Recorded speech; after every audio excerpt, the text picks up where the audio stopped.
रहे ना रहे हम महका करेंगे, बन के तले बन के सबा बागे वफा में, रहे ना रहे हम।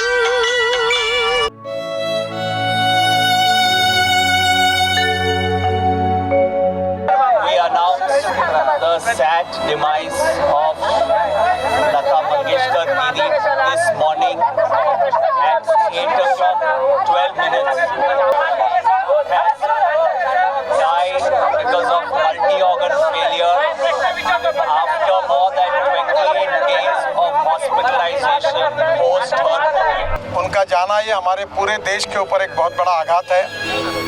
आज वो हमारे बीच में नहीं, पर उनके स्वर, उनका संगीत, उनके गीत आगे भी भविष्य में ऐसी पीढ़ियों से पीढ़ियों तक हम लोग सुनते रहेंगे। मुझे बहुत दुख है कि आज मैं मुंबई आया था और आज सुबह ही एक खबर आ गई। मैं उनका दर्शन लेकर आया हूँ। मैं भगवान से प्रार्थना करता हूँ कि उनकी आत्मा को शांति दे, यही ईश्वर चरणों में प्रार्थना करता हूँ। लता जी का जाना हम सबके जीवन में एक बहुत बड़ा धक्का है और इसको सहन करने की ताकत उनके परिवार को और हम सबको दे, यही ईश्वर चरणों में। इस बात की कि हमारी भाषा और बांग्ला भाषा बहुत मिलती है, इसलिए बांग्ला में संस्कृत है और हमारी भाषा में भी संस्कृत है, मराठी में। लता जी का जन्म गोमंतक मराठा समाज परिवार में मध्य प्रदेश के इंदौर शहर में सबसे बड़ी बेटी के रूप में पंडित दीनानाथ मंगेशकर के मध्य वर्गीय परिवार में हुआ। हालांकि लता जी का जन्म इंदौर में हुआ था, लेकिन उनकी परवरिश महाराष्ट्र में हुई। वह बचपन से ही गायक बनना चाहती थी। मैं कहना चाहूँगी उन लता जी के बारे में। लता जी अनंत है, जिनकी कभी अंत नहीं हो सकती है। दूरे आकाश शामियाना, दूरे आकाश शामियाना, प्रदीप जलाए तरा, जेगे जेगे कीजे भाभी के जाने मनो छारा, दूरे आकाश शामियाना, दूरे आकाश शामियाना। लता मंगेशकर भारत की सबसे लोकप्रिय और आदरणीय गायिका थी, जिनका 6 दशकों का कार्यकाल उपलब्धियों से भरा पड़ा है। हालांकि लता जी ने लगभग 30 से ज़्यादा भाषाओं में फिल्मी और गैर फिल्मी गाने गाए हैं, लेकिन उनकी पहचान भारतीय सिनेमा में एक पार्श्व गायक के रूप में रही है। अपनी बहन आशा भोसले के साथ लता जी का फिल्मी गायन में सबसे बड़ा योगदान रहा है। लता जी की जादुई आवाज़ के भारतीय उपमहाद्वीप के साथ साथ पूरी दुनिया में दीवाने हैं। टाइम पत्रिका ने उन्हें भारतीय पार्श्व गायन की अपरिहार्य और एक छत्र साम्राज्ञी स्वीकार किया है। पूरी म्यूजिक इंडस्ट्री को इस बात का बहुत बड़ा दुख है कि लता दीदी हमारे बीच नहीं। लता दीदी के गाने सुन के, लता दीदी के गाने बजा के और लता दीदी के गाने का रियाज कर करके मैं इस म्यूजिक इंडस्ट्री में आया हूँ। ऑर्केस्ट्रा लाइन में जब बजाता था तब वो गाने सेट कर करके हम लोग उसका अभ्यास करके, हम लोग उसको रेगुलर प्रैक्टिस करके, गाने बजा के उस गाने को हम लोग परफॉर्म करते थे। मुझे लता दीदी के घर जाने का मौका मिला। उषा दीदी के साथ हम लोग रेगुलर शोज करते थे, तभी उनका दर्शन करने मिला, उनके आशीर्वाद मिले। लता दीदी की गाने की वजह से बहुत सारे ऑर्केस्ट्रा, बहुत सारे छोटे कलाकार, सिंगर्स, इन लोगों को बहुत कुछ सीखने मिला। और मेरी ज़िंदगी की शुरुआत, मेरे गाने बजाने का करियर की शुरुआत, ये जो गाना मैंने बजाया उससे की है। और म्यूजिक डायरेक्शन में भी जब भी कुछ नया कंपोज करना होता है तो पुराना इतना गाना गाया हुआ है लता जी ने, तो उनके गाने सुन के कुछ हम ट्राई करते हैं कि कुछ नया सोच के इसी गाने को अगर कुछ नए तरीके से कंपोज किया जाए, तो एक इंस्पिरेशन करके हम लता दीदी के गाने सुन के एक इंस्पायर होते हैं। इंदौर में जब लता मंगेशकर अवार्ड दिया जाता है, वो अवार्ड पंचमदा को घोषित हुआ और उस शो में मेरे डैडी का ग्रुप गुंजन ऑर्केस्ट्रा वो परफॉर्म कर रहा था स्टेज पे, तो पूरे पंचमदा के गाने चल रहे थे, लता दीदी पीछे थी और उनको जब अवार्ड देने बुलाया तब पंचमदा को अवार्ड दिया गया लता दीदी के हाथों से। और पब्लिक डिमांड पे पब्लिक चिल्लाने लगी, आप गाइए, आप साक्षात आप इधर इंदौर में आज है तो एक गाना तो हो जाए दीदी। तो दीदी ने सब पब्लिक के रिक्वेस्ट पे एक गाना गाया था, वो हमारे लिए बहुत बड़ा सौभाग्य की बात है और ये हम जिंदगी भर नहीं भूल सकते कि हम लता दीदी के बाजू में उनको जाने मिला और खड़ा रहने मिला, ये हमारा सौभाग्य है। तो लता जी को भावपूर्ण श्रद्धांजलि, और लता जी हमारे दिल में सदैव आ जाए।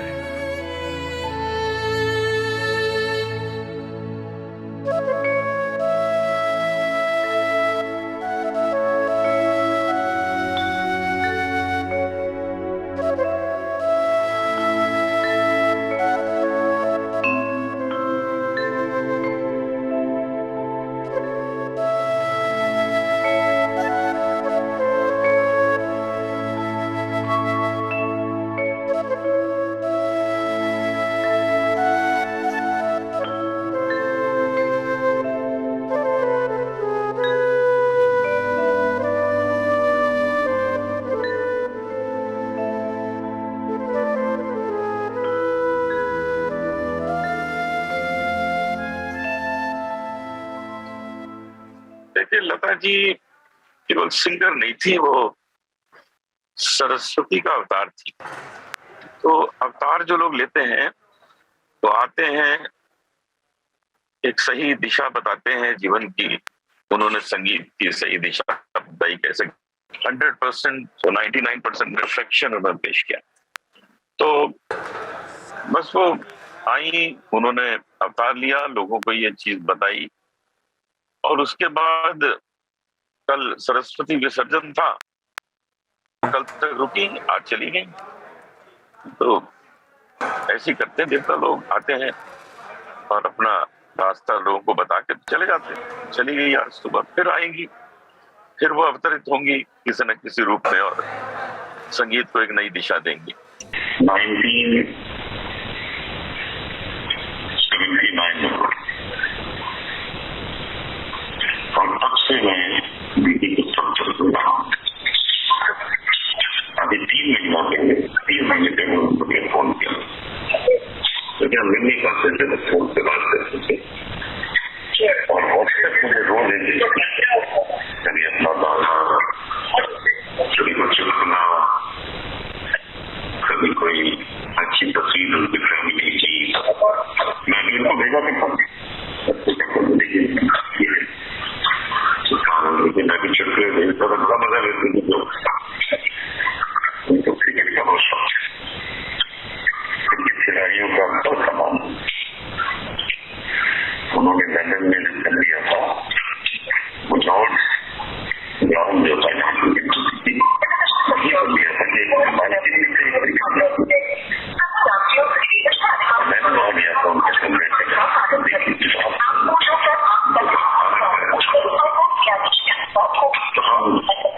भूल नहीं सकते हैं उनका आशीर्वाद।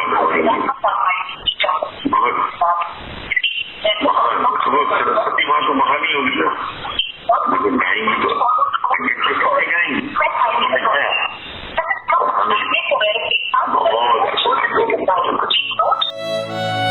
1949 में लता को ऐसा मौका फिल्म महल के आएगा आने वाला गीत से मिला। इस गीत को उस समय की सबसे खूबसूरत और चर्चित अभिनेत्री मधुबाला पर फिल्माया गया था।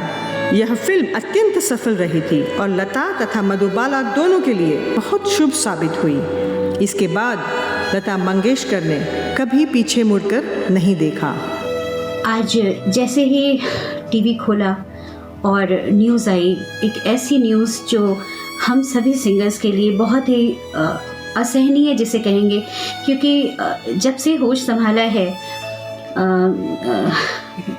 लता जी को सुनते रहे हैं, लता माँ को सुनते रहे हैं, और विविध भारती में जब भी उनके गीत आते थे, एक से बढ़कर एक गीत उनके जो उस वक्त के थे, क्योंकि टीवी नहीं होता था हमारे, जिस वक्त की मैं बात कर रही हूँ, तो रेडियो में ही सुनते थे और उनको सुन करके बड़े हुए हैं। बहुत ही दुखद, मतलब उनकी न्यूज़ तो थी कि शी इज़ नॉट वेल। यही परमात्मा से दुआ करते थे कि हे परमात्मा मेरी भी उम्र लग जाए उनको, क्योंकि वो एक स्कूल है, वो एक म्यूज़िक का हमारे बीच नहीं है। मुझे मैं बड़ी इमोशनल हो रही हूँ, क्योंकि अच्छा नहीं लग रहा है, क्योंकि एक हमारी माँ है, वो अच्छा नहीं लग रहा है कि वो गई हमारे बीच से। मेरी आवाज़ ही पहचान है, गर याद रहे हो नाम गुम जाएगा, चेहरा ये बदल जाएगा। मेरी आवाज़ ही पहचान है, गर याद रहे। लता दीदी नहीं हैं, इस बात को मैं मानने के लिए तैयार ही नहीं हूँ। लता दीदी थीं, लता दीदी हैं और लता दीदी रहेंगी। उनकी आवाज़ अमर है। एज अ रेडियो जॉकी मुझे लगता है जब भी मैं क्या कोई भी रेडियो जॉकी जब उनके गानों को प्ले करेगा तो वो वहाँ हैं। सो लता दीदी हैं, रहेंगी। जब तक ये धरती है तब तक रहेंगी। सो लता दीदी बस एक घर बदलनी है। वो यहाँ अपने मकान को छोड़कर भगवान के घर चली गई हैं, अब वो वहाँ रहेंगी, लेकिन उनकी आवाज़ आज भी है हमारे साथ। लता जी की आवाज़ मतलब ये कहानियाँ नहीं है, सुनकर मरीज तक ठीक हो गए हैं। जिन्हें प्रॉब्लम्स थी, जिन्हें मेंटल प्रॉब्लम्स थी, वो लता दीदी की आवाज़ सुनकर ठीक हो गए। ऐसी कई स्टोरीज आती हैं। और मैंने 1994 से बतौर रेडियो जॉकी काम करना शुरू किया। तब से लेकर आज तक मैंने यही सुना है कि लता दीदी का जवाब नहीं, लाजवाब है वो। सो उनके बारे में क्या कहना, मतलब आप कुछ कह ही नहीं सकते। प्ले करता आया हूँ जिंदगी भर और हर किसी को सुर नहीं मिलता, मगर वो किनारा फिल्म का वो गाना मुझे बहुत छूता है। नाम गुम जाएगा, चेहरा ये बदल जाएगा, मेरी आवाज़ ही मेरी पहचान। रहे ना रहे हम महका करेंगे, बन के कले बन के सबा बागे वफा में, रहे ना रहे हम। फिल्म फेयर पुरस्कार 1958, 1962, 1965, 1969, 1993 और 1994 में फिल्म फेयर पुरस्कार। राष्ट्रीय पुरस्कार 1972, 1975 और 1990। 1966 और 1967 में महाराष्ट्र सरकार पुरस्कार। 1969 में पद्म भूषण। 1974 में दुनिया में सबसे अधिक गीत गाने का गिनीज बुक रिकॉर्ड। 1989 में दादा साहब फाल्के पुरस्कार। 1993 में फिल्म फेयर का लाइफ टाइम अचीवमेंट पुरस्कार। 1996 में स्क्रीन का लाइफ टाइम अचीवमेंट पुरस्कार। 1997 में राजीव गांधी पुरस्कार। 1999 में NTR पुरस्कार। 1999 में पद्म विभूषण। 1999 में जी सिने का लाइफ टाइम अचीवमेंट पुरस्कार। 2000 में IIAF का लाइफ टाइम अचीवमेंट पुरस्कार। 2001 में स्टारडस्ट का लाइफ टाइम अचीवमेंट पुरस्कार। 2001 में भारत का सर्वोच्च नागरिक सम्मान भारत रत्न। 2001 में नूरजहां पुरस्कार। 2001 में महाराष्ट्र भूषण। स्वर सम्राज्ञी लता जी के साथ आज हमारे जो बॉलीवुड का स्वर्णिम युग था और एक जो लिगेसी थी जो लता जी के साथ वो एरा ख़त्म हुआ, वो एक समय था जो सबसे स्वर्णिम युग था संगीत का, वो आज ख़त्म हो गया। बहुत बहुत दुखद है ये घड़ी और मतलब मैं बयान नहीं कर सकती कि हम सब कितना रिस्पेक्ट करते हैं और कितने इंस्पायर्ड है लता जी से। तो आज वो समय आया कि हमें उन्हें अलविदा कहना पड़ा। एक शख्सियत हमसे विदा लेके चली गई। ईश्वर उनकी आत्मा को शांति दें। हमने बचपन से जो भी फीमेल सॉन्ग्स सुने हैं वो या तो लता जी या आशा जी, मतलब यही दो स्तंभ होते थे जिनको हर फीमेल सिंगर फॉलो करती थी। और जैसे ये हमारे गीता और रामायण बोल सकते हैं कि संगीत बॉलीवुड म्यूज़िक के गीता और रामायण तो बहुत ज़्यादा इंस्पायर्ड है हर फीमेल सिंगर लता जी से।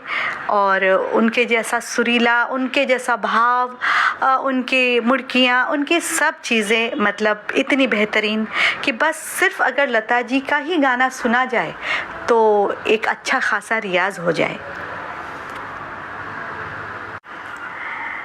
यूँ तो लता दीदी के अनगिनत गाने हैं हर मूड के और विभिन्न कलर्स के, बहुत बहुत डिफरेंट कलर्स है। क्लासिकल बेस है, कोई मस्ती का है, कोई रोमांटिक है, कोई दुख भरा है।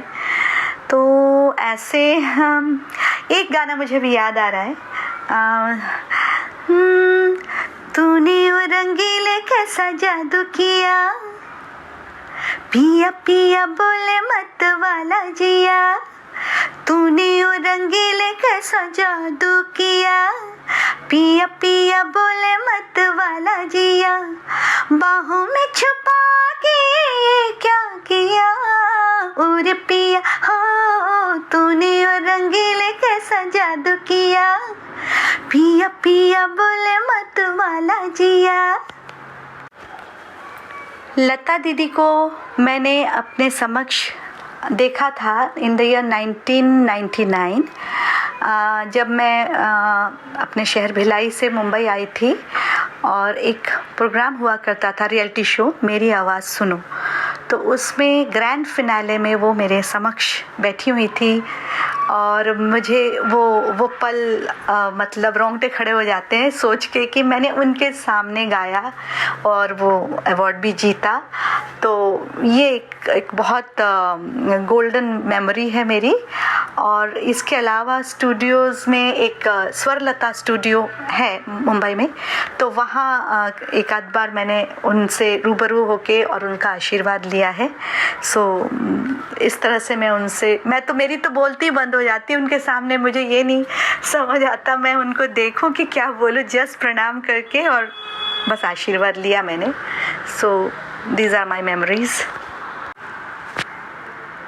आज हमारी प्यारी लता दीदी को श्रद्धांजलि के रूप में मैं उन्हीं के दो पंक्ति अर्पित करती हूँ उनके चरणों में।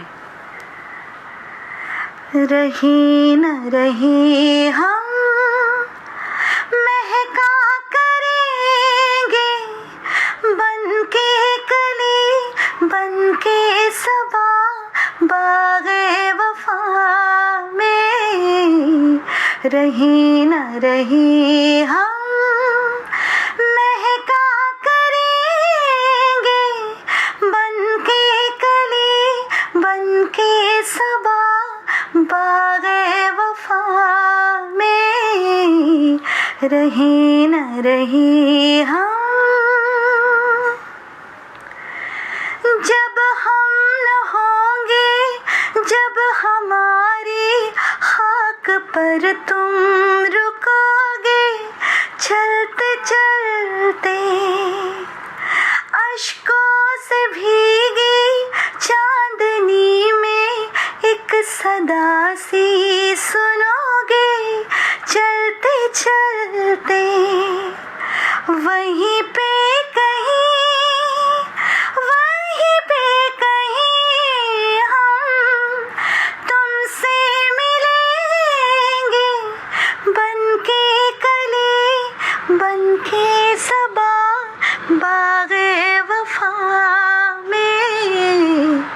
रहे न रहे हम